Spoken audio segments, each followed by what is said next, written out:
Paz do Senhor, igreja. Vocês estão felizes? Estou muito feliz. Para quem não me conhece, meu nome é Carlos. Queria conhecer os visitantes. Você que está nos visitando, levanta sua mão. Uau! Vamos dar uma salva de palmas para os nossos visitantes. Sejam bem-vindos, em nome de Jesus, visitante. Seja... Brincadeira. Eu estou muito animado para o culto de hoje. Hoje a gente vai começar uma série de pregações. Uau! Hoje vai começar a nossa série chamada Graça sobre Graça. Eu tô muito empolgado para essa série porque eu sei que Jesus ele vai mudar as nossas vidas. Então, quero convidar você a ficar ligado, amém?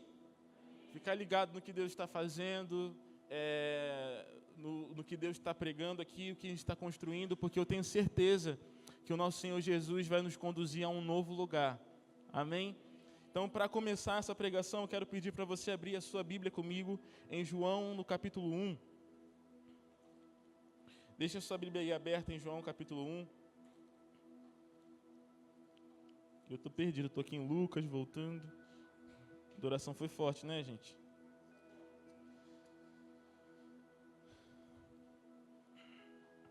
Tava com saudade. Tava com saudade, cara. Parece que eu fiquei um mês fora do Rio.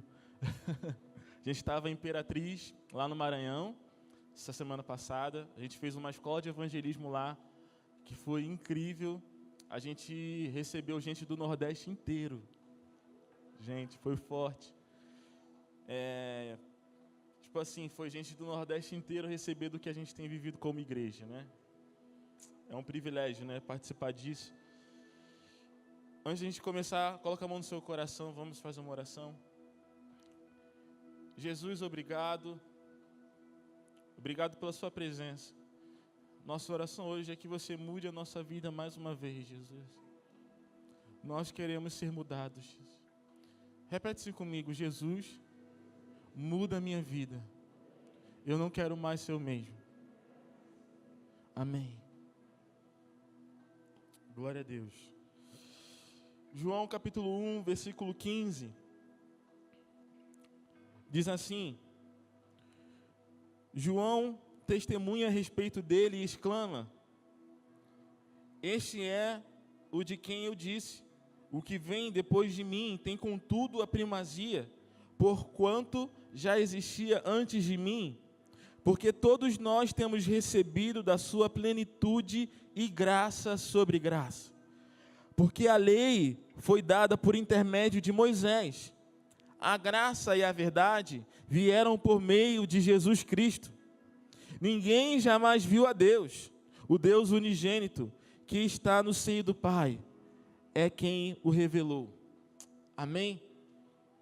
Esse texto é o Evangelho de João, né? E aqui o discípulo João fala a respeito de João Batista, que testemunhava a respeito de Jesus. João Batista, ele se posicionou como o último profeta da antiga aliança. E quando ele se posiciona como o último profeta da antiga aliança, João Batista, ele anuncia sobre a vinda do Messias. E ele não somente profetiza sobre a vinda do Messias, como os outros profetas que profetizavam sobre o Messias, mas João Batista, ele aponta a Jesus como o Cordeiro de Deus que tira o pecado do mundo. Amém? Então aqui a gente vê João Batista dando testemunho a respeito de Jesus. E quando João Batista ele dá esse testemunho a respeito de Jesus, a gente vê que João Batista ele diz que Jesus ele vem revelar a plenitude de Deus, e Jesus ele também veio nos dar graça sobre graça. Repete assim comigo, graça sobre graça. Então aí a gente começa a ver que a graça que Jesus ele vem revelar a nós não é uma graça parcelada, mas é uma graça ilimitada. Não é uma graça que tem uma medida específica, mas é uma graça que é sobre graça. Então a gente vê que a graça de Deus, ela não é limitada, a graça de Deus ela não é uma parcela específica, a graça de Deus não é uma medida específica, mas a graça de Deus é algo que é sobre, algo que é muito grande ainda, é algo que é sobre. Então aí a gente consegue ver que Jesus, ele vem nos levar a um lugar profundo de revelação da graça de Deus, porque ele vem revelar a plenitude da graça de Deus. E quando a gente começa a ver isso, João Batista ele fala sobre isso e ele diz que a lei ela vem por Moisés, mas através de Jesus nós experimentamos a verdade e a graça. Amém? Entrando nesse entendimento, a gente começa a olhar as Escrituras, e se nós vamos ver, desde a criação até hoje, a gente entende que, quando nós falamos sobre Deus, nós entendemos que Deus ele não somente tem graça, mas Deus ele é gracioso. Graça é um atributo de Deus. Repete assim comigo, graça é um atributo de Deus. Aleluia. Quando nós falamos que a graça é um atributo de Deus, atributo de Deus é muito sobre quem Deus é. Se você for perceber, a onipotência é um atributo de Deus, a onisciência é um atributo de Deus, a onipresença é um atributo de Deus, a soberania é um atributo de Deus, fidelidade é um atributo de Deus, e a graça é um atributo de Deus. Então, quando a gente olha para a onisciência, a gente entende que Deus ele sabe de todas as coisas, amém? Tem algum momento que Deus deixa de saber de todas as coisas? Não. Porque ele é onisciente. A gente entende que Deus é onipresente, ou seja, que Deus está em todos os lugares, ele vê todas as coisas. Tem algum momento que Deus deixa de ver todas as coisas? Não, ele é onipresente. E assim, da mesma medida, é a graça. Assim como Deus é onipresente, sempre foi e sempre será, Deus é gracioso e sempre foi e sempre será. Deus ele não passa a ser gracioso a partir da primeira vinda do seu filho, Jesus. Deus sempre foi gracioso. Se nós vamos ver as Escrituras, a gente vê diversos momentos em que nós experimentamos de um Deus que é gracioso.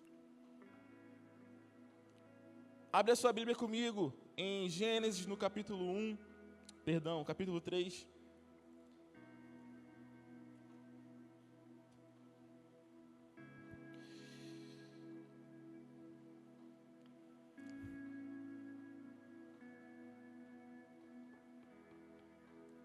Quando nós olhamos para a criação do homem, quando nós vamos ver Gênesis 1, Gênesis 2, Gênesis 3, a gente vê que Deus ele cria o homem e ele faz uma criação que agrada a ele.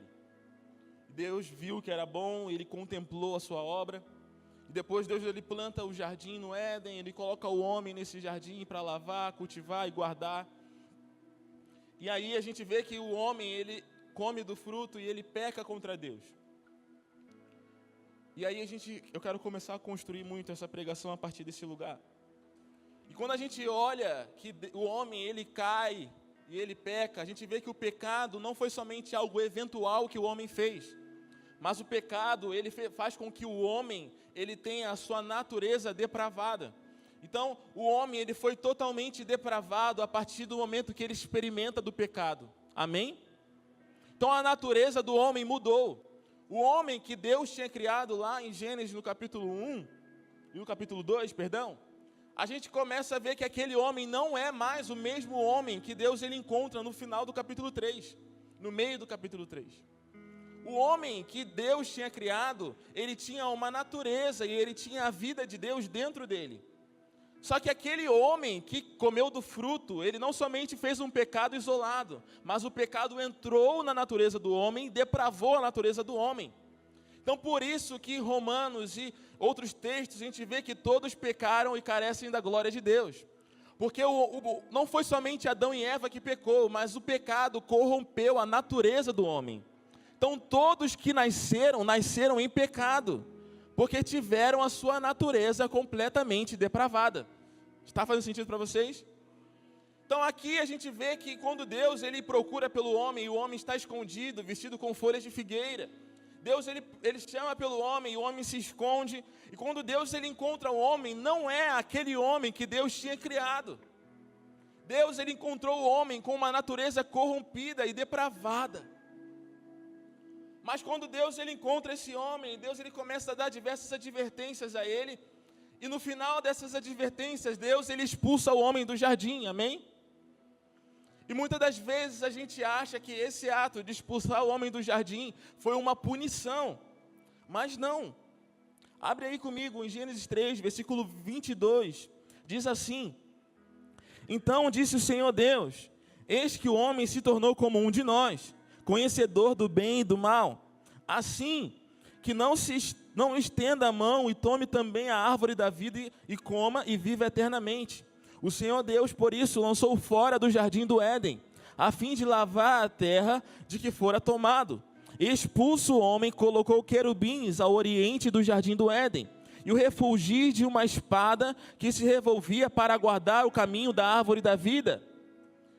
Aqui a gente vê que Deus, ele encontra um homem com uma natureza corrompida.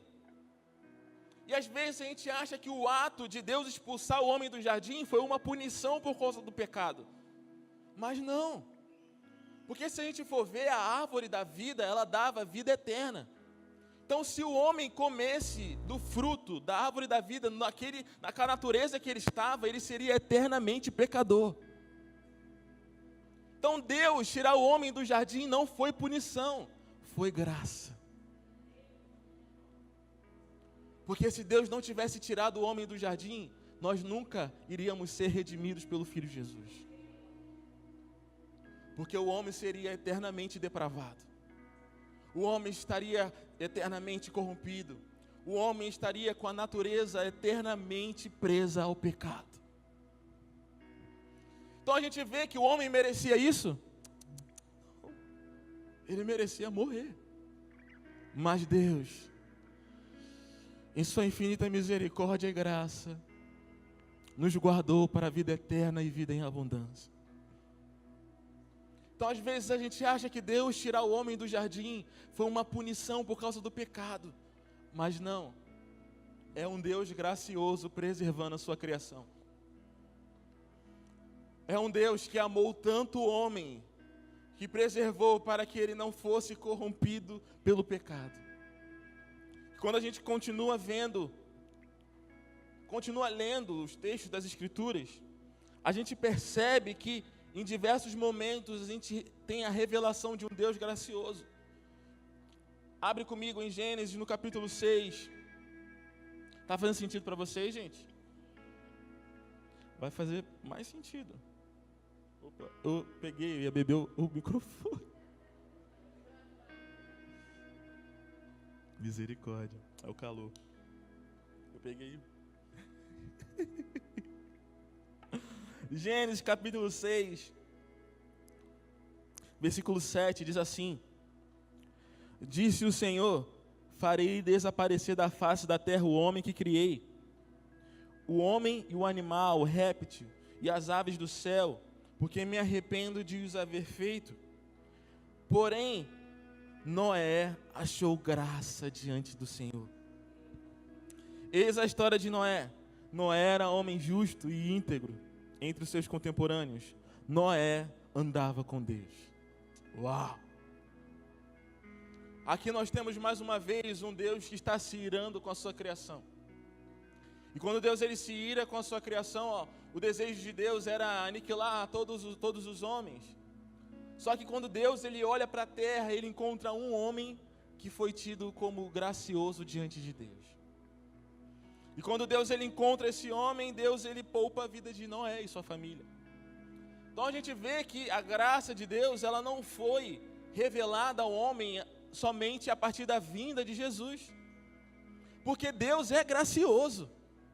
Amém? Às vezes a gente ouve pregações, às vezes a gente tem um entendimento que nós experimentamos da graça de Deus apenas a partir da cruz. Mas não, a graça é quem Deus é. Deus é gracioso e sempre foi gracioso. E tem uma lei nas Escrituras que é a lei da primeira menção. Sempre quando você lê uma palavra e você quer saber o real sentido dela, você precisa ir na primeira vez que ela é mencionada nas Escrituras. E a primeira vez que a palavra graça é mencionada nas Escrituras é aqui com Noé. E a gente vê que aqui em Noé a graça, ela representa, ela tem um significado muito específico. Primeiro, é uma graça salvadora. Porque Noé, ele iria experimentar da ira de Deus. Só que a graça de Deus salvou Noé. E em segundo, a graça de Deus, ela também foi capacitadora, porque Noé, através de um lugar de relacionamento com Deus, acessou a graça de Deus. Noé andava com Deus, Noé era justo, Noé era íntegro, e por conta de uma vida reta e uma vida devota ao Senhor, Noé acessou um lugar de experimentar da graça. Então aí a gente começa a entender muitos fundamentos a respeito da graça de Deus. A gente entende que a graça de Deus é muito o favor de Deus sobre nós. É muito sobre Deus nos fazer se mover ao nosso favor sem que a gente mereça receber o favor de Deus. A graça fala muito sobre Deus fazer algo por nós, sem que a gente precise uma obra para se tornar digno de receber aquele favor de Deus por nós. O significado da palavra graça é favor de Deus. E Noé, ele acessou essa graça por andar com Deus. E quando Noé andou com Deus, ele acessou o favor de Deus. Porque graça é quem Deus é. Nós acessamos graça a partir de um lugar de andar com Deus. Quando nós andamos com Deus e andamos com Deus, nós experimentamos da graça dele. Está fazendo sentido para vocês? Então aí a gente começa a entender a graça como um atributo de Deus, a graça como algo que Deus é, a graça como algo que Deus não passou a ser, mas Ele sempre foi, a graça como algo que a gente não precisa, não tem nada que a gente faça para ser digno de receber, porque é graça.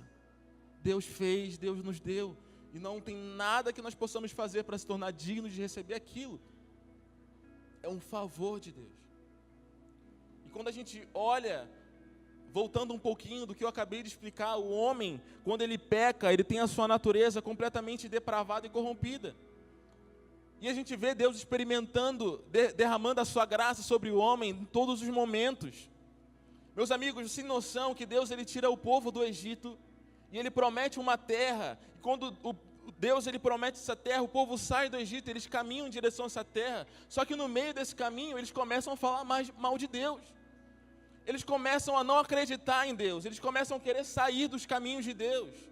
Um povo que viu fogo, um povo que viu nuvem, um povo que viu pão cair do céu, mesmo assim se tornou incrédulo e rejeitou o Senhor. Mas mesmo assim, apesar de o povo ser incrédulo, o Senhor ainda deu a terra que Ele prometeu. Porque mesmo que a gente mude, Deus não muda. Deus não muda. Porque a fidelidade também é um atributo de Deus. Então, Deus ele é fiel. E por Deus ser fiel, o propósito de Deus irá se cumprir. O propósito da criação do homem vai se cumprir, porque Deus é fiel. Deus não muda. Repete assim comigo, Deus não muda. Amém. A gente precisa se agarrar nisso. Deus é fiel, gente. E quando a gente vê isso, a gente vê o homem experimentando da graça de Deus em diversos momentos. Israel, por muitos momentos, rejeitou ao Senhor, rejeitou o Deus que tinha escolhido. Mas Deus ainda permanece fiel a Israel e permanecerá fiel a Israel. Porque Deus não muda. E em todos os momentos, a gente vê Deus derramando a sua graça sobre Israel, mesmo Israel adorando outros deuses, Deus ainda permanece sendo gracioso com eles. E isso é muito o propósito da criação de Deus, o propósito da salvação de Deus. Estão aqui, gente? A gente vê que Deus, ele salvou o homem pela graça. O homem não merecia que Jesus viesse à terra. Mas Deus amou o homem de tal maneira que deu o seu Filho perfeito, glorioso, se despiu da glória, assumiu a forma de servo para que nós pudéssemos ser livres da nossa natureza de pecado. Então aí a gente começa a entender que o homem, após a queda, ele era um homem que tinha uma natureza completamente depravada. Ou seja, o homem era pecador por natureza. E Deus, ele não havia criado o homem daquele jeito. Então, o envio de Jesus foi muito para salvar o homem dos seus pecados. Mateus capítulo 1, versículo 21, você vai ver o anjo dizendo para Maria: você dará à luz a um filho, e ele salvará o mundo, salvará o homem dos seus pecados. Então Jesus, ele não veio nos salvar do inferno. Jesus, ele não veio nos salvar de uma vida ruim. Jesus, ele não veio nos salvar de uma vida triste. Jesus não veio nos salvar de tribulação. Jesus veio nos salvar do pecado. Ou seja, se Jesus veio nos salvar do pecado, e nós temos uma natureza pecadora a partir da depravação, nós entendemos que Jesus veio nos salvar de nós mesmos. Jesus veio nos salvar de nós, porque a nossa natureza era uma natureza pecadora. E quando nós temos, o homem tinha essa natureza pecadora, ele não somente tinha uma natureza pecadora, mas o homem era escravo do pecado. E o homem escravo do pecado é um homem que vive em função do seu próprio prazer, em função da sua própria vida. Sabe por que o homem peca? Porque ele gosta. Gente, às vezes a gente vai nas ruas pregar, a gente fala assim: Jesus quer te salvar, a sua vida está triste. Talvez a vida da pessoa não está triste, não. Gente, pecado não é ruim, não. É bom. Se fosse ruim, ninguém pecava. Então Jesus, ele veio nos salvar, não é de um sentimento de ser bom ou ruim. Jesus, ele veio nos salvar de uma convicção de que nós somos escravos das nossas próprias vontades, escravos do pecado, escravos de nós mesmos. Então Jesus, ele veio nos salvar do pecado, porque nós éramos escravos dele. Então o Cordeiro de Deus, ele veio para tirar o pecado de nós e nos tirar de uma vida de ser escravos do pecado. Então, nós não temos que ser salvos para ter uma vida boa. Nós não temos que ser salvos para viver na paz e amor.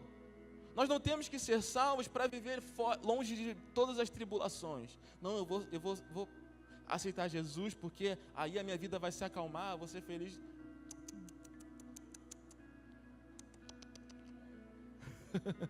Não é sobre isso. É sobre você ser escravo do pecado. Jesus veio te livrar da escravidão do pecado. O sacrifício na cruz de Jesus é para nos libertar da escravidão do pecado. Então não faz sentido você se dizer salvo e viver uma vida em pecado. Porque se você se diz salvo, mas você ainda vive uma vida em pecado, você não é salvo. Nós precisamos começar a ter uma consciência da salvação de Jesus. Jesus me salvou do pecado. Quando nós entendemos que Jesus, ele nos salva do pecado, é sobre Jesus tirar o senhorio do pecado das nossas vidas. Sempre teve uma vez que eu preguei em Recife, no carnaval, né? Já viu, lá em Olinda. A gente estava pregando, eu cheguei para um rapaz e ele começou a falar que ele era livre, ele estava feliz. Estou aqui porque eu quero, estou aqui porque eu estou livre, faço o que eu quero, bebo a hora que eu quero, fumo a hora que eu quero, faço tudo o que eu quero. Aí eu cheguei para ele assim: tenta parar. É escravo. Escravo do pecado. Escravo do seu próprio prazer. Escravo da sua própria vontade. Tenta parar de pecar. Não consegue. É escravo. Então nós nos arrependemos de uma vida de escravidão do pecado. Nós nos arrependemos de viver uma vida em que eu faço tudo o que eu quero, tudo o que eu gosto, tudo que me dá prazer. Jesus, ele veio te salvar de você mesmo. Sabe por quê? Nós entendemos que nós carecemos da salvação quando nós entendemos que nós somos ruins, miseráveis. Porque se você governa a sua vida, meu amigo, você não vai se levar para um lugar bom. O senhorio de Jesus é muito melhor do que o senhorio do pecado. Porque eu sei que a vontade de Deus é boa, agradável e perfeita. Então, quando eu submeto a minha vida a um lugar de sair do senhorio do pecado e viver uma vida em função de Jesus ser o meu Senhor, eu tenho certeza que aquele senhorio me leva para um lugar de vida, e vida em abundância, e vida eterna. Moisés, ele veio trazer a lei, mas Jesus veio trazer a graça e a verdade. Quando a gente entende isso, às vezes as pessoas pensam que a lei, ela veio para fazer com que o homem começasse a pecar. Às vezes as pessoas pensam, porque a lei trouxe o pecado. Não! Pelo amor do Santo Cristo Jesus. A lei não trouxe o pecado, a lei mostrou o pecado. Eu sempre gosto de dar um exemplo. Esse exemplo é o seguinte: imagina que você cresceu num lugar, você nasceu, desde pequenininho, você é acostumado a pegar uma pedra e tacar na janela do vizinho. Então você sai de casa todos os dias, vai para a sua escola, sua faculdade, para o seu trabalho, você pega uma pedra e taca na janela do vizinho. Muito incomum, né? Mas é um exemplo bom. E você cresceu naquela situação, cresceu fazendo isso sempre. Para você, aquilo ali já não é mais errado, porque virou cultura. Então você pega a pedra, taca na janela do vizinho, pega a pedra, taca na janela do vizinho, e está tudo bem. Mas até que um belo dia, o vizinho pega uma placa e escreve, não pode tacar pedra. Aí você aprende que aquilo que você faz é pecado. Ou seja, a lei, ela não trouxe o pecado. A lei, ela mostrou o pecado que o homem já fazia. Antes o homem matava, mas ele não sabia que era pecado. Então a lei veio e disse, não matarás. Antes o homem traía sua esposa e ele não sabia que aquilo ali era pecado. Então a lei vem e diz, não adulterarás. Antes o homem mentia, mas ele não sabia que aquilo era pecado. Então veio a lei e disse, não mentirás. Então a lei, ela mostrou o pecado que já habitava em nós. Paulo, ele fala sobre isso em Romanos. A lei, ela nos mostra o pecado que habitava em mim. E o pecado usurpou da lei e nos trouxe morte, porque o pecado é ruim. O pecado leva à morte. Mas a lei de Deus é santa, boa e agradável. Então Deus, ele veio com a sua infinita misericórdia e graça nos mostrar que a nossa natureza e o nosso comportamento é uma natureza pecadora. Então a lei, ela veio mostrar o pecado. E quando nós temos consciência de que nós vivemos uma vida de pecado, nós começamos a tentar sair dessa vida. Então a gente cai lá em Romanos 7. O bem que eu quero fazer, isso eu não consigo. Mas o mal que eu não quero, eu faço. Por quê? O homem que não é redimido, ele é escravo do pecado, ele não consegue. Ele não consegue sair dessa vida. Então Jesus, Deus deu a lei para que o homem enxergasse a sua necessidade de Deus. Romanos 7 fala muito sobre isso. Paulo, ele vem dizendo, olha, o bem que eu quero fazer, esse eu não faço. O mal que eu não quero, esse faço. Gente, esse conflito não é do novo nascido, é do velho homem. Esse conflito de querer fazer algo e não conseguir, esse conflito de fazer algo que não quer fazer, é o conflito do velho homem. Paulo está mostrando o homem quando ele conhece a lei. Ele tenta viver ela, mas não consegue. Mas no final do capítulo 7, tem o grito do homem caído, que ele diz, ó miserável homem que sou, quem me livrará do corpo dessa morte? Ou seja, a partir de um lugar que você conhece qual é a vontade de Deus e conhece uma vida de pecado, você entende que você é miserável e não consegue viver isso. Então ele diz, quão miserável homem que sou, quem me livrará do corpo dessa morte? Graças a Deus pelo nosso Senhor Jesus Cristo. Graças a Deus por nosso Senhor Jesus Cristo. Então aí a gente entende que a salvação de Jesus, ela nos tira de um lugar de escravidão do pecado, ela nos leva a um lugar do senhorio de Deus, e ela nos capacita para andar no senhorio de Deus. Salvação É sobre nós sairmos da escravidão do pecado e nós entrarmos na escravidão da justiça. Salvação é sobre nós deixarmos o jugo do pecado e nós acessarmos um lugar de sermos escravos por amor de Deus. Nós somos salvos pela graça mediante a fé. Ou seja, quando nós acessamos um lugar de crer no nosso Senhor Jesus Cristo, nós temos fé que Ele morreu na cruz, Ele ressuscitou dentre os mortos, Ele venceu a morte, Ele nos deu vida em abundância. Quando nós acessamos esse lugar, nós cremos. Através dessa fé, nós acessamos a graça. Ou seja, eu não faço nada para merecer, eu não fiz nada para merecer, não tem nada que eu possa fazer para eu ser salvo. Jesus me salvou, Jesus me libertou, Jesus me deu vida e deu vida em abundância. Eu sou salvo pela graça, não é pelas obras, porque se for pelas obras, a glória é nossa e não de Deus. Se você é salvo pelo quanto você ora, a glória é sua e não de Deus. Se você é salvo pelo quanto você jejua, a glória é sua e não de Deus. Se você é salvo pelo quanto você faz, a glória é sua e não de Deus. Nós somos salvos pela graça. Não é as nossas obras que nos salvam. Jesus nos salvou. Abre comigo lá em Romanos.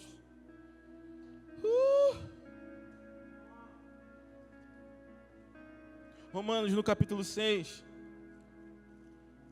Gente, leiam o livro de Romanos. Romanos capítulo 6, versículo 1 diz assim: que diremos, pois? Permaneceremos no pecado para que seja a graça mais abundante? De modo nenhum. Como viveremos ainda no pecado, nós que para ele morremos?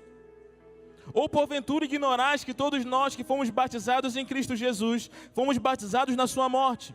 Fomos, pois, sepultados com ele na morte pelo batismo, para que, como Cristo foi ressuscitado dentre os mortos, pela glória do Deus Pai, assim também andemos nós em novidade de vida. Porque se fomos unidos com Ele na semelhança da sua morte, certamente seremos também na semelhança da sua ressurreição. Sabendo isto, que foi crucificado com Ele o nosso velho homem, para que o corpo do pecado seja destruído, e não sirvamos o pecado como escravos. Vamos lá para o versículo 15. E daí, havemos de pecar, porque não estamos debaixo da lei, sim da graça? De modo nenhum. Não sabeis que daquele a quem vos ofereceis como servos da obediência, desse modo, a quem obedeceis sois servos, seja do pecado para a morte, ou da obediência para a justiça. Mas a graça de Deus, porque outrora, escravos do pecado, contudo viestes a obedecer de coração a forma de doutrina que fostes entregues, e uma vez libertados do pecado, fostes feitos servos da justiça. Nós deixamos de obedecer o pecado através de amor, através de coração, e nós acessamos um lugar de sermos servos da justiça de Deus. Eu quero te dizer uma coisa: o homem, ele é condenado a ser escravo de algo. A partir da queda, o homem, ele seria escravo de alguma coisa. Mas cabe a nós escolher quem é o nosso Senhor. Todo homem é escravo. Todo homem é escravo. Ou você é escravo do pecado, ou você é escravo da justiça de Deus. Às vezes a gente ouve muito que a graça é sinônimo para a imoralidade, a graça é sinônimo para a libertinagem, a graça é sinônimo para você pecar, e você pode pecar e Deus vai te perdoar. Não.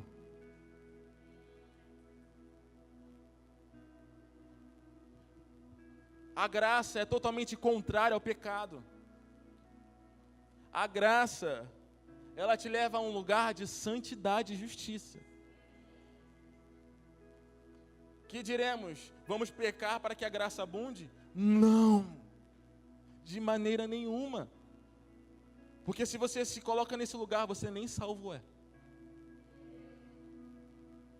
A graça de Deus ela nos leva a um lugar de vida e um lugar de escravidão da justiça.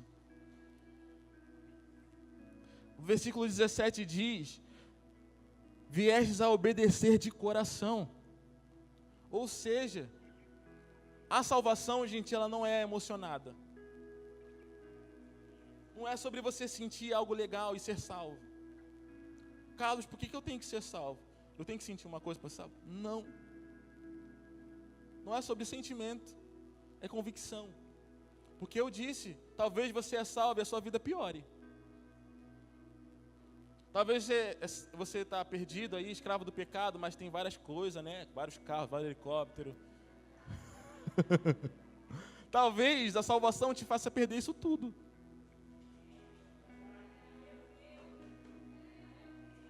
Ou talvez a salvação te faça ganhar isso tudo. Não é sobre isso. Talvez você possa ser salvo e ter uma vida maravilhosa. Ou talvez você seja salvo e você tenha só tribulação. Não é sobre isso. A salvação é sobre você deixar a escravidão do pecado. Deixar o jugo do pecado. Ou seja, não é emocional, é convicção. Nós somos salvos através de uma convicção de que Jesus me salvou e me libertou. Ou seja, eu não sou mais servo do pecado, eu não estou mais no jugo do pecado. Por que eu acesso esse lugar de salvação de Deus? Porque nós entendemos que Deus é bom. Romanos fala também, Romanos capítulo 2, diz que é a bondade de Deus que leva o homem ao arrependimento. Ou seja, se o que faz você entender que carece da salvação, não é o julgamento, não é o apontamento, é a bondade. Então por isso que tem muita pessoa que aceita ser salva por um momento, depois desvia, vai embora, porque é emocionado. Acha que a salvação veio para te dar um carro, ou a salvação veio para te dar uma coisa legal, e aí começa a vida, começa a vir a tribulação, vai embora, porque quer se satisfazer nos prazeres da carne, do mundo. Mas quando nós entendemos que a vontade de Deus é melhor do que a nossa, a gente entende que a tribulação que a gente passa é porque a vontade de Deus é melhor do que a nossa. Então eu confio no senhorio de Deus, porque o senhorio de Deus é melhor do que o meu senhorio. Nós carecemos de salvação porque nós somos escravos de algo que é ruim e nos leva para a morte. Talvez você vá para o inferno sorrindo, mas vá para o inferno. Porque o pecado leva à morte. Então não é sobre o sentimento de tristeza e alegria. É sobre convicção de que Jesus morreu na cruz e me libertou do pecado, do jugo do pecado. E tudo isso pela graça. Não é sobre as nossas obras, não é sobre o quanto a gente faz, mas é sobre o que Deus já fez. Deus já te perdoou, mas nós acessamos isso na salvação. E quando nós acessamos a salvação? Quando nós confessamos nosso Senhor Jesus e nos arrependemos. Quando nós confessamos que o Senhor Jesus é o nosso Senhor, e quando nós nos arrependemos da nossa vida de pecado, ou seja, nós queremos uma mudança de vida, nós nos arrependemos de todas as práticas e caminhamos para um lugar de ser Senhor de Jesus, nós acessamos a salvação. Quando nós confessamos que Jesus é o nosso Senhor, olha só que forte. Quando eu confesso e creio que o meu Senhor não é o pecado, o meu Senhor é Jesus. Quando nós confessamos, Romanos capítulo 10 fala sobre isso. Romanos capítulo 10, versículo 9, diz assim: se com tua boca confessares Jesus como Senhor, Ele é Pai, Jesus é noiva, mas a salvação é sobre confessar a Jesus como Senhor. E em teu coração credes que Deus o ressuscitou dentre os mortos, será salvo. Ou seja, é confessar o senhorio de Jesus. Ou seja, eu não sou mais escravo do pecado, eu sou escravo de Jesus. A minha vida não é mais sobre o meu prazer, a minha vontade, o que eu quero é sobre Jesus. E sabe como que eu permaneço nisso? Amando a Deus acima de todas as coisas. O fundamento principal da graça é o amor. Porque se você não ama a Deus, você não permanece nele. Porque em algum momento a tribulação vai vir e você vai ser provado. E o que você vai ter para te fundamentar e permanecer é o amor a Deus. Porque você sabe que Deus te amou acima de todas as coisas. Estão aqui comigo, gente? A salvação não é sobre as nossas obras. A salvação não é sobre quanto a gente faz. A salvação é sobre o que Deus fez por nós. E quando nós largamos o senhorio do pecado e acessamos o senhorio de Jesus, nós caminhamos em uma vida e vida em abundância. Meu amigo, eu quero te dizer, você precisa de salvação. Você precisa ser salvo. Entenda que é sobre a natureza. Então, às vezes a gente fala assim, não, eu sou de boa. Eu sou muito legal. Às vezes eu vou na igreja, Jesus mora no meu coração, eu tenho uma família boa, eu cuido dos meus filhos, faço tudo de boa, não peco. Meus amigos, salvação não é sobre moral. Você pode ter uma boa moral, mas não ser salvo. É sobre você deixar os seus próprios prazeres. É sobre você deixar as suas próprias vontades. É sobre você deixar o senhorio do pecado. E confessar com a sua boca que o Senhor Jesus é o seu Senhor. Crendo que o Senhor Jesus é um Senhor melhor do que o pecado. Nós precisamos de salvação porque Jesus é bom. Gente, salvação... Gente, olha só isso. Você tem uma coisa ruim que te leva para um lugar ruim, que te faz morrer. Você tem uma coisa que te dá vida eterna, vida em abundância, um lugar de amor, um lugar seguro. Sabe por que o homem rejeita isso? Porque está cego pelo pecado. Cara, todo mundo sabe, Deus é bom, gente. Se você não sabe, eu quero dizer, Deus é bom. Deus é gracioso. Deus é digno do nosso amor. E não merece, Ele é digno. Não é sobre o que Ele fez, é porque Ele é digno. Quando nós olhamos ainda o homem, ele ainda insiste em viver pela sua própria vida. Cara, mas tem algo tão incrível aqui. Tem algo tão bom que te tira da escravidão de você mesmo, que te tira do jugo da sua própria vida, que te dá liberdade. Porque ser escravo de Deus é viver liberdade. Liberdade é ser escravo de Deus. Agora nós encontramos o pecado que te leva para um lugar de definhar, um lugar de morte, um lugar que o fim não é bom, uma morte eterna. Então nós precisamos revelar a bondade de Deus, porque quanto mais nós mostramos esse Deus que sempre foi gracioso, esse Deus que sempre nos amou, esse Deus que é um lugar seguro, esse Deus que a vontade dele é boa, perfeita, nós entendemos que esse senhorio é melhor. Então nós conseguimos rejeitar as paixões desse mundo, porque eu não quero satisfazer a minha própria paixão, eu não quero satisfazer a minha vontade, eu quero satisfazer a vontade do meu Pai, eu quero satisfazer a vontade de Deus. Mas tudo isso precisa partir de um lugar de amor a Deus. Estão aqui comigo, gente? Romanos 7 fala sobre o homem caído. Romanos 8 fala sobre a cruz e a ressurreição de Jesus, porque fala sobre o homem que estava preso ao pecado. E depois diz, agora pois nenhuma condenação há para os que estão em Cristo Jesus. Ou seja, antes havia condenação do pecado, mas agora nenhuma condenação há. E nós continuamos lendo Romanos 8 e a gente vê que Jesus ele não apenas nos salva, mas Ele coloca Ele mesmo dentro de nós. Deus ele não apenas nos salva, mas Ele coloca Ele mesmo, a vida dEle, o Espírito Santo. E esse Espírito Santo não é somente Ele mesmo, mas esse Espírito Santo também nos adota, e nós não somos mais servos apenas, somos filhos. Então aqui a gente entende o senhorio de Deus e de Jesus, mas depois do senhorio ainda tem a filiação e a adoção. Então nós não somos mais apenas escravos, mas nós somos filhos. O senhorio do pecado é apenas um lugar de orfandade e rejeição.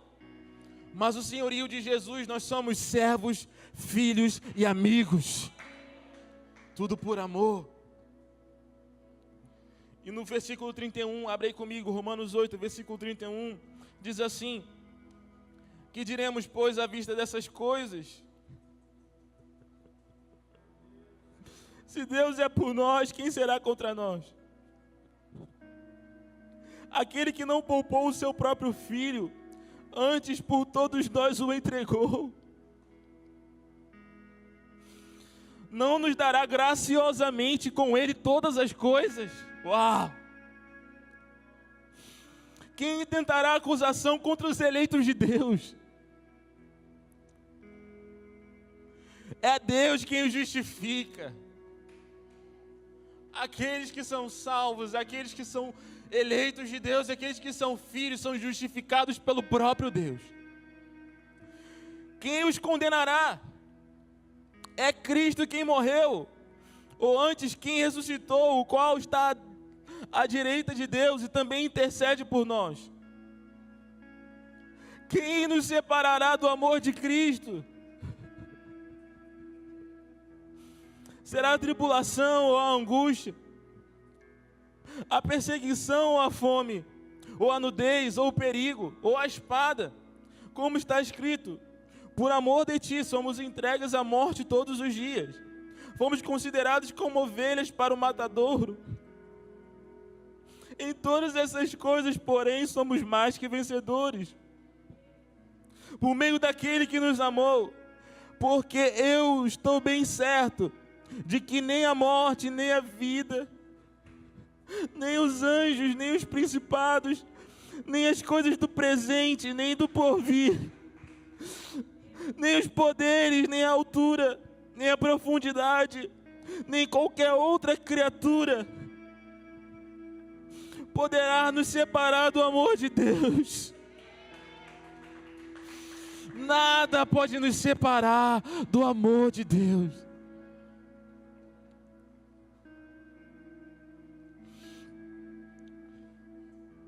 O amor de Deus é o fundamento da graça. Porque se nós queremos experimentar da graça de Deus sem amor, nós vamos para outro lugar, que não é a graça de Deus. E aí nós entendemos a graça barata, a libertinagem. É uma vida de falsa liberdade sem amor a Deus. Sabe por que nós nos santificamos? Porque nós amamos a Deus. Sabe quando você ama tanto alguém, que você quer fazer de tudo para agradar ela? Sabe quando você ama tanto alguém, que você quer dar o melhor presente para que aquela pessoa se sinta feliz? Isso é só uma parcela do amor a Deus. Deus, Ele nos amou tanto. Nós precisamos amar a Deus. Porque se nós deixamos de amar a Deus, nós não vamos permanecer numa vida reta, íntegra, justa. Sabe por que Noé andou com Deus? Porque ele amou a Deus. Por isso que é a bondade de Deus que leva ao arrependimento, ou seja, a bondade de Deus revelada nos leva a um lugar de amar a Ele. E por eu amar a Deus acima de todas as coisas, eu largo tudo. E nós precisamos entender que quando nós acessamos esse lugar de amor, nada nos separa do amor de Deus. Aqueles que acessaram a salvação pela graça, não tem nada que te separa do amor de Deus. Se você permite com que o pecado te separe de Deus, você ainda está no senhorio do pecado. O pecado não governa mais a nossa vida. O fundamento da nossa vida é o amor a Deus. Por isso que o primeiro mandamento é amar a Deus acima de todas as coisas, de todo o coração, de todo o entendimento, de toda a alma.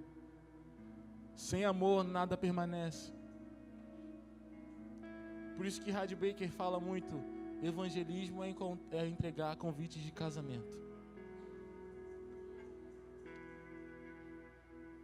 A salvação é sobre aceitar um convite para ser uma noiva por amor.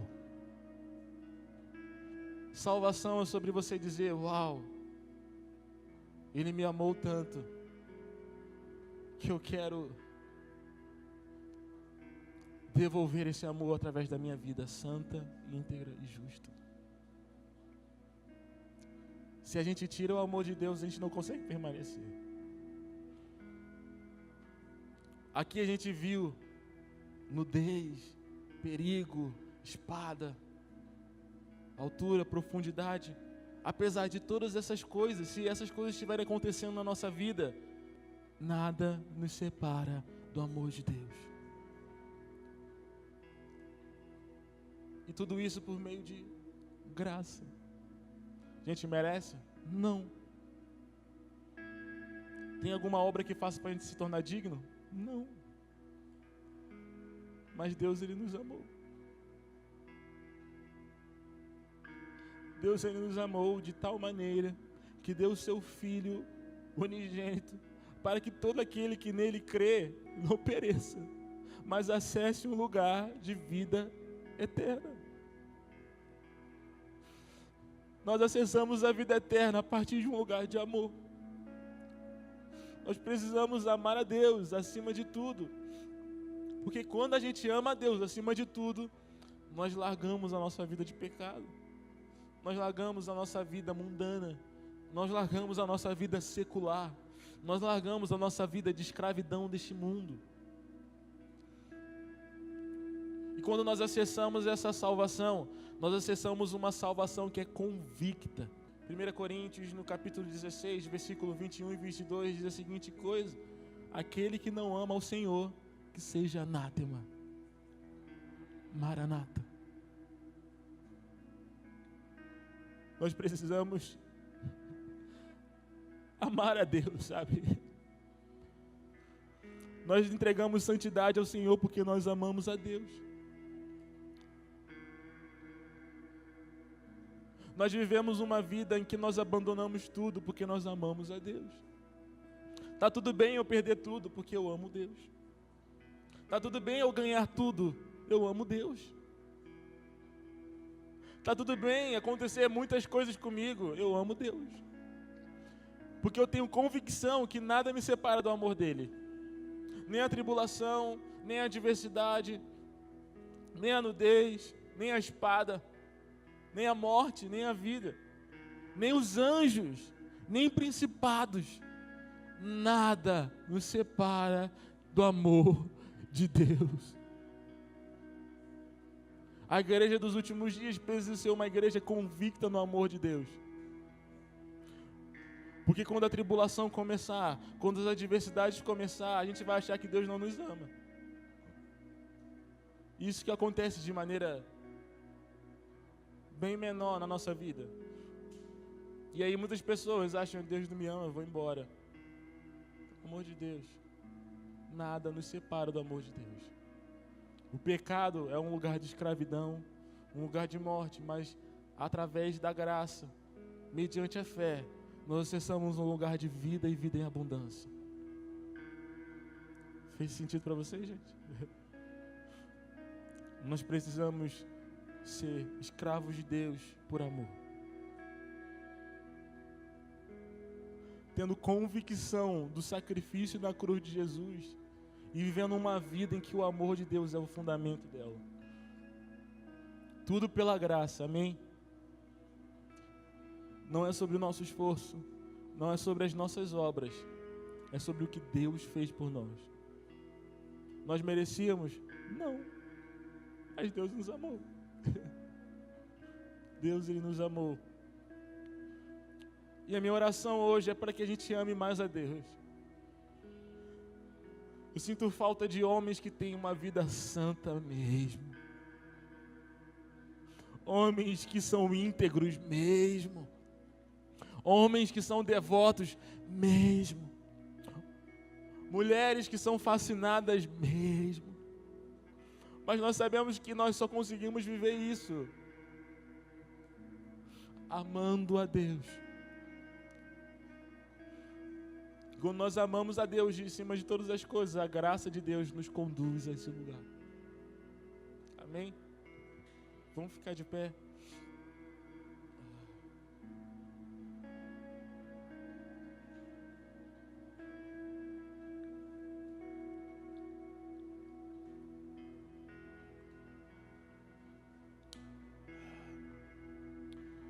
Aqueles que são salvos, eles têm convicção do senhorio de Jesus. E aqueles que acessam o lugar de salvação, eles acessam um lugar de liberdade do pecado. O pecado não governa mais a vida daqueles que são salvos. Estou dizendo que não peca? Não. João fala, filhinhos, não pequeis, mas se pecar, temos um advogado. E quando a gente fala do se pecar, não é algo que é cotidiano, é esporádico. Porque nós ainda estamos nesse corpo que geme e clama para que Jesus venha nos glorificar na sua segunda vinda. Mas alguém que é salvo não vive uma vida de escravidão do pecado. E eu sei que nós somos libertos desse lugar através da graça de Deus. A graça de Deus te liberta da vida de pecado. Ou seja, é um favor de Deus. É um empoderamento de Deus. É uma capacitação de Deus. O que você precisa fazer para ser livre da vida de pecado é confessar que Jesus é o seu Senhor. E com o seu coração crer que Deus o ressuscitou dentre os mortos. Ou seja, quando nós cremos na ressurreição de Jesus, nós entendemos que Jesus venceu a morte. Então não tem nenhum nome, não tem nada que Jesus não possa vencer. Se Jesus venceu a morte, o que é um pecado? Amém? Se Jesus venceu a morte, o que é uma tribulação? Nós precisamos ter anseio.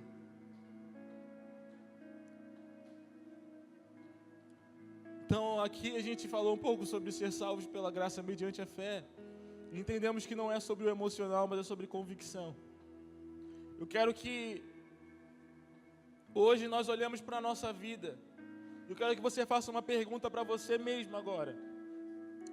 Será que você é realmente salvo? Quem é o seu Senhor? Será que você realmente acessou um lugar de salvação? Eu não estou falando sobre um juízo, eu estou falando sobre a bondade de Deus.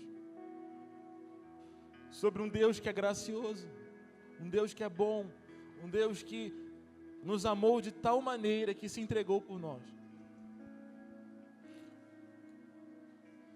Se faça essa pergunta agora, onde você está, se você está em casa me assistindo, se você está aqui. Se você morrer agora, para onde você vai? Aquele que é salvo, ele tem convicção de salvação.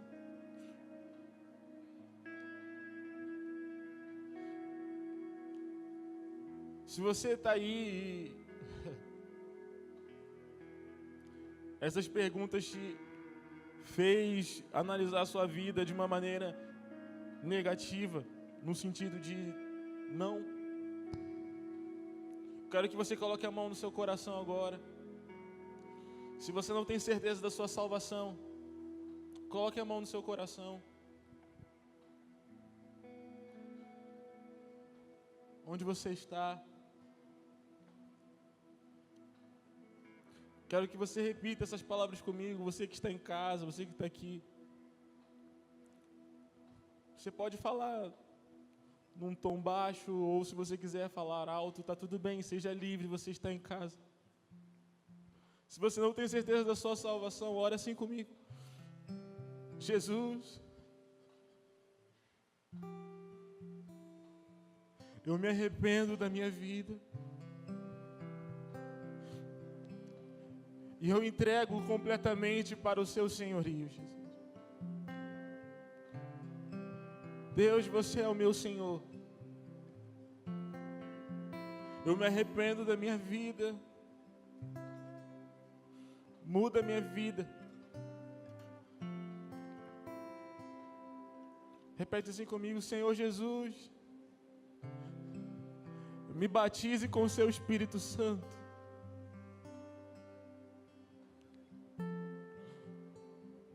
Me batize com o seu Espírito Santo e com a sua vida. Jesus, eu oro agora para que caia sobre nós convicção de salvação, Jesus.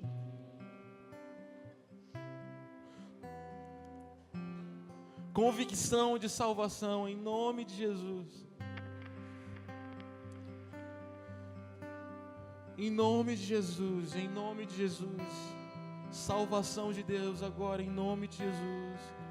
Nós quebramos agora o jugo do pecado agora, em nome de Jesus. Em nome de Jesus, em nome de Jesus. Sejam livres agora, livres agora.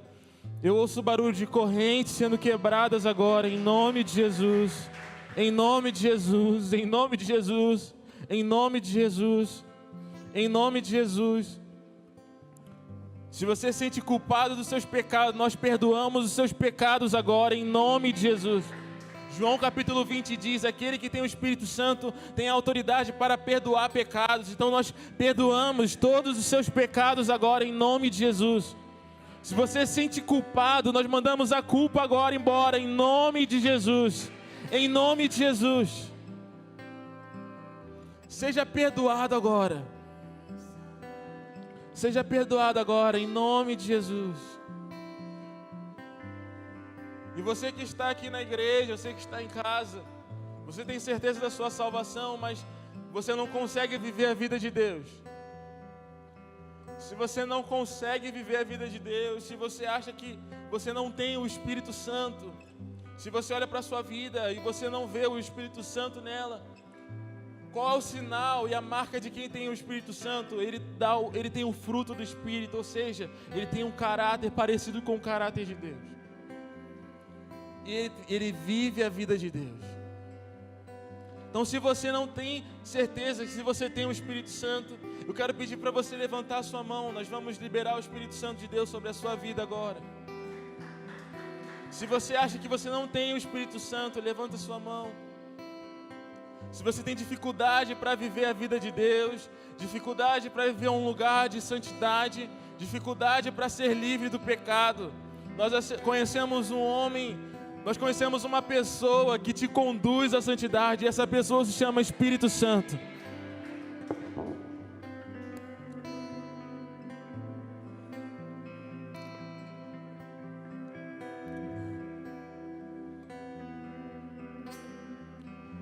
Amém. Amém. Eu vou fazer a oração. Se você não acha que você tem o Espírito Santo, nós vamos liberar o Espírito Santo sobre você. Se você está em casa,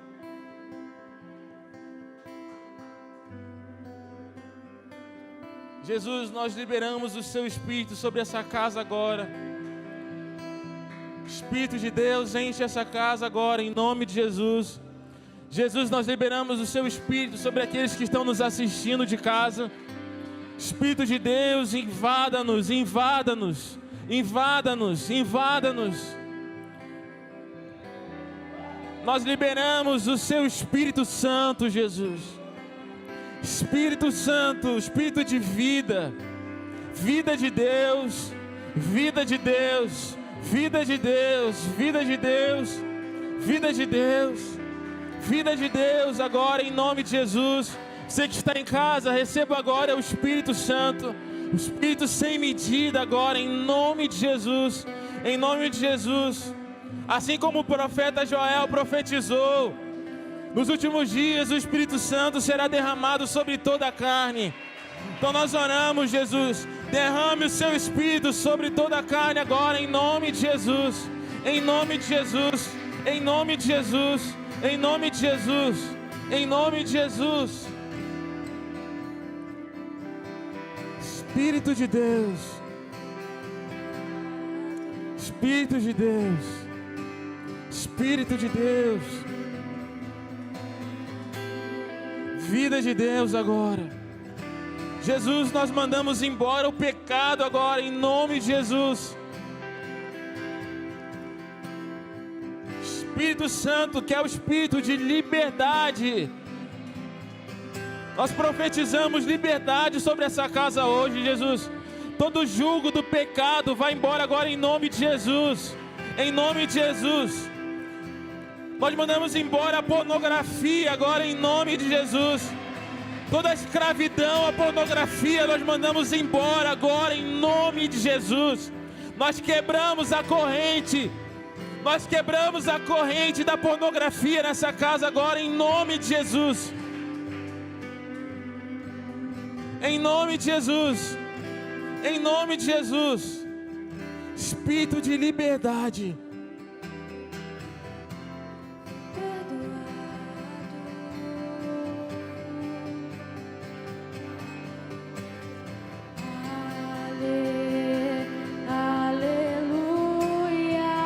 Levante suas mãos para o alto.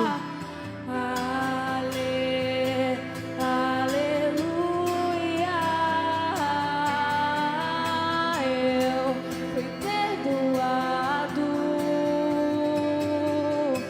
amado por Jesus. Fui perdoado.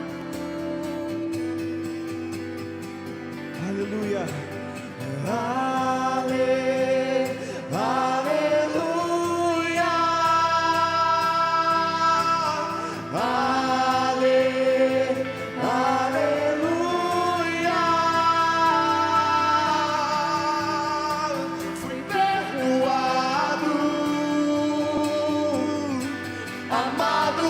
Jesus. Fui perdoado. Se você puder erguer suas mãos, vamos cantar juntos.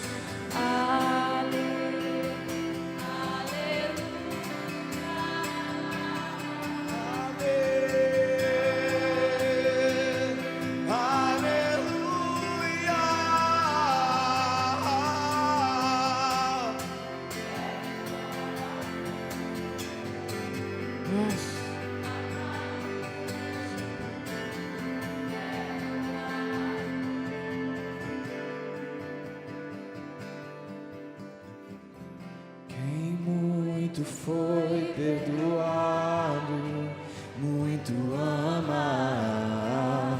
Quem muito foi perdoado, muito ama. E eu te amo, meu Rei e Salvador, eu te amo. Quem muito foi perdoado, muito ama. Quem muito foi perdoado, muito ama. E Eu te amo, meu Rei e Salvador, eu te amo.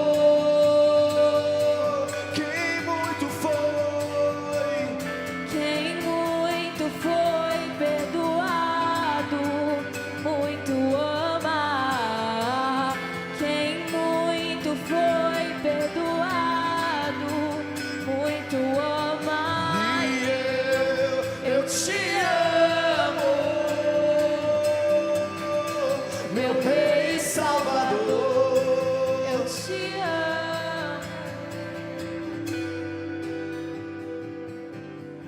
Jesus, nos batize com amor pelo seu nome, Jesus. Nós liberamos rio do amor de Deus sobre a nossa casa hoje. Nós colocamos o primeiro mandamento no primeiro lugar, Jesus. Primeiro mandamento no primeiro lugar, Jesus.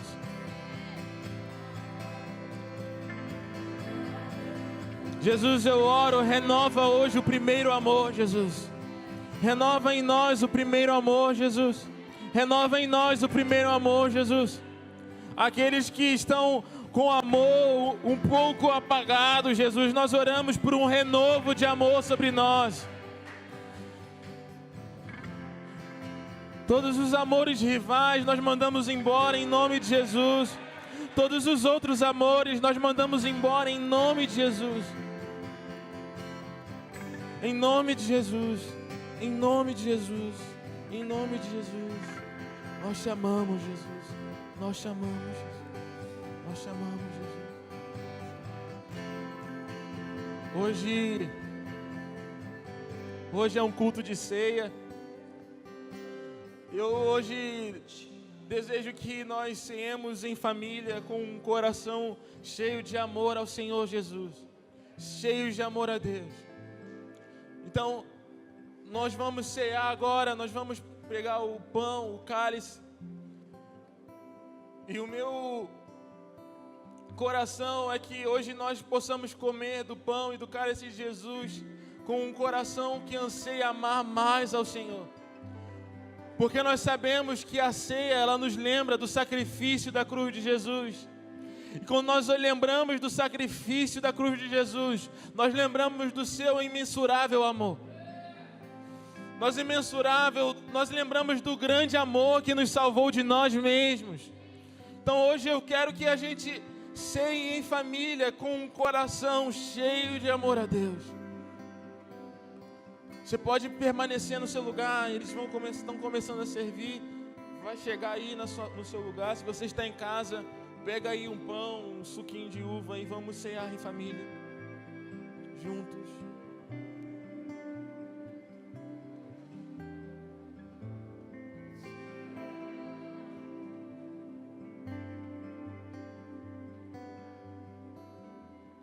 Quem muito foi perdoado, muito ama.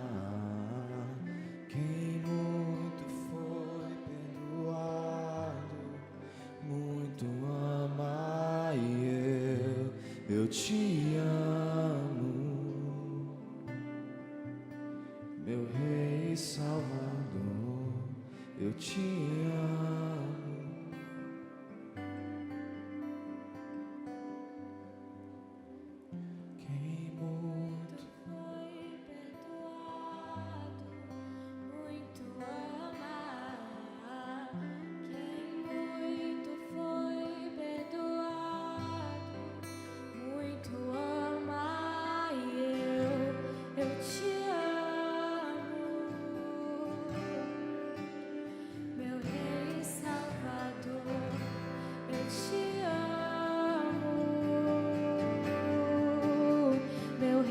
Salvador, eu te amo, meu Rei Salvador, eu te amo, meu Rei Salvador, eu te amo, meu Rei Salvador, eu te amo. Vamos declarar o nosso amor ao Senhor Jesus.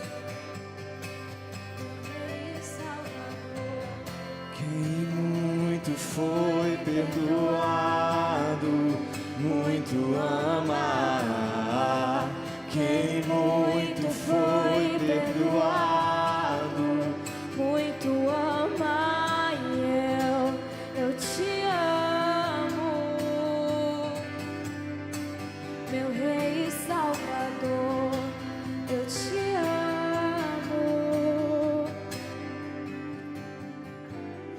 Pois o teu amor é como de um pai, de um irmão, como a garra de um leão, assim como nenhum outro. Violentamente persegues e me abraças, me envolves em quem tu és. Teu amor é como de um pai, de um irmão, como a garra de um leão, assim como nenhum outro. Violentamente persegues e me abraças, me envolves em quem tu és. Então vem, como prometeste, derrama o teu Espírito, derrama o teu Espírito, e então vem, como prometeste, derrama o teu Espírito, derrama o teu Espírito. Ficou alguém sem receber a ceia? Se você ficou, levanta sua mão para que a gente possa levar para você. Não? Lucas, no capítulo 22, versículo 14, diz assim: chegada a hora, pôs-se Jesus à mesa, e com ele os apóstolos, e disse-lhes: tenho desejado ansiosamente comer convosco essa Páscoa, antes do meu sofrimento. Pois vos digo que nunca mais a comerei, até que ela se cumpra no reino de Deus. E tomando um cálice, havendo dado graça, disse: recebeis e reparti entre vós, pois vos digo que de agora em diante não mais beberei do fruto da videira, até que venha o reino de Deus. Versículo 19: e tomando um pão e tendo dado graças, o partiu e disse: isso é meu corpo oferecido por vós, fazei isso em memória de mim. Nós estamos vendo Jesus sentando à mesa com os seus discípulos e comemorando a última Páscoa antes do seu sofrimento na cruz. Jesus, ele nos mostra que a ceia, ela vem de um lugar de libertação. A ceia, ela se parece muito com a Páscoa, porque na Páscoa o povo estava cativo e escravo, e eles comemoraram a Páscoa em família, à mesa, e eles saíram de um lugar de escravidão para uma terra prometida. E aqui Jesus novamente, ele senta com seus discípulos para comemorar a Páscoa. E quando Jesus, ele comemora a Páscoa com seus discípulos, que aponta para um lugar de liberdade, Jesus, ele também nos ensina que ao comermos do pão e bebermos do cálice, nós estamos anunciando a vinda do nosso Senhor Jesus e apressando a vinda do nosso Senhor Jesus. Porque sempre quando nós comemos o pão e bebemos o cálice, Jesus se lembra.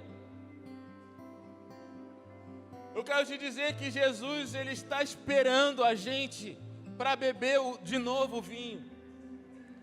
Esse foi o último momento que Jesus ceiou. Jesus, ele disse que ele não iria, de agora em diante eu não beberei do fruto da videira até que se cumpra, até que eu encontre com vocês novamente. E quando nós comemos juntos, nós lembramos da libertação que Jesus nos libertou. E nós também lembramos ao Senhor que ele nos fez uma promessa de cear com a gente. Então hoje, eu quero que a gente ceie em família, com um coração alegre e grato pela libertação do nosso Senhor Jesus por nós.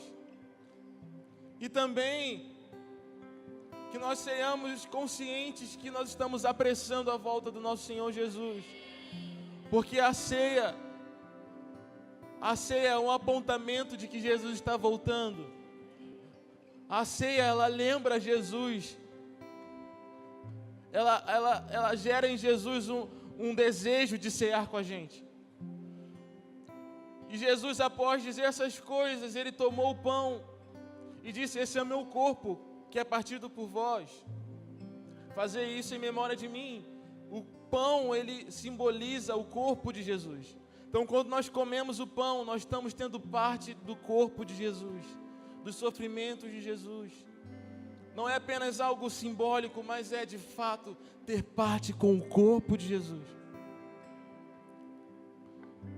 E tomando um pão e tendo dado graças, o partiu e disse: isso é o meu corpo oferecido por vós, fazei isso em memória de mim. Comamos o pão juntos. Te amo,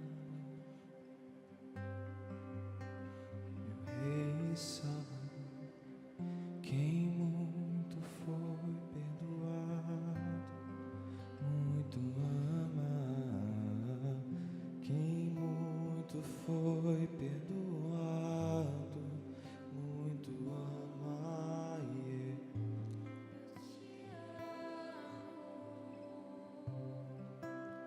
Meu Rei Salvador, eu te amo.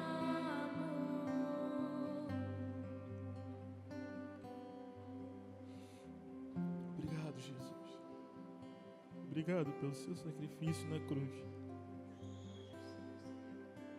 Semelhantemente, depois de cear, tomou o cálice, dizendo: esse é o cálice da nova aliança do meu sangue, derramado em favor de vós. O sangue de Jesus foi derramado em nosso favor. O sangue de Jesus foi derramado por nós.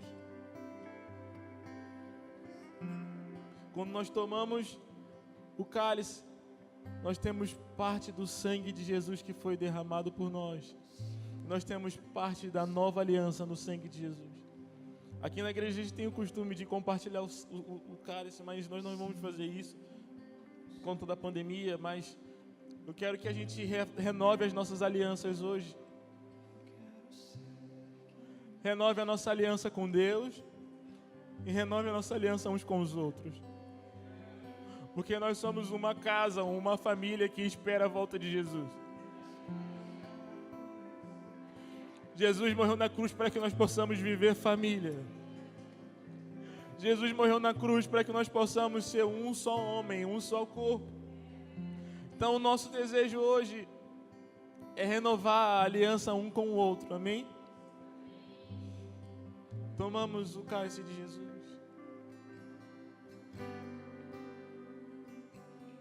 Eu quero ser quem o Senhor procura. Obrigado, Jesus. Eu quero ser quem o Senhor procura. Eu quero ser quem o Senhor procura.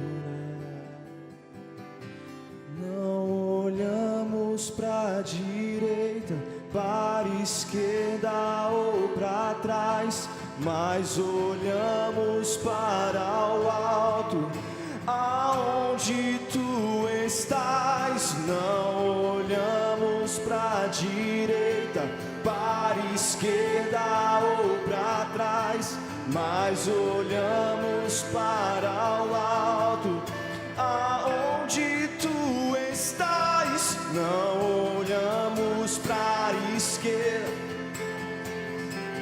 ou para trás, mas olhamos para o alto, aonde tu estás. Não olhamos para a direita, para a esquerda ou para trás, mas olhamos para o alto, aonde eu quero ser quem o Senhor procura. Eu quero ser quem o Senhor procura. Eu quero ser quem o Senhor procura. Eu quero ser quem o Senhor procura. Eu quero ser quem o Senhor procura. Eu quero ser quem o Senhor procura. Eu quero ser quem o Senhor procura. Eu quero ser quem o Senhor procura. Antes só te conhecia de ouvir falar, hoje posso contemplar, hoje posso contemplar. Antes só te conhecia de ouvir falar, hoje posso contemplar, hoje posso contemplar. Antes só te conhecia de ouvir falar, hoje posso contemplar, hoje posso contemplar. Antes só te conhecia de ouvir falar, hoje posso contemplar. Hoje posso contemplar. Eu quero ser quem o Senhor procura. Eu quero ser quem o Senhor procura. Eu quero ser quem o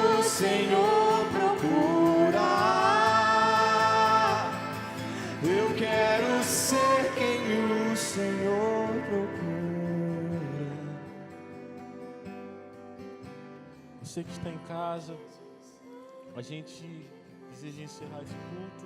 Seja abençoado aí, nós amamos você. Você que precisa.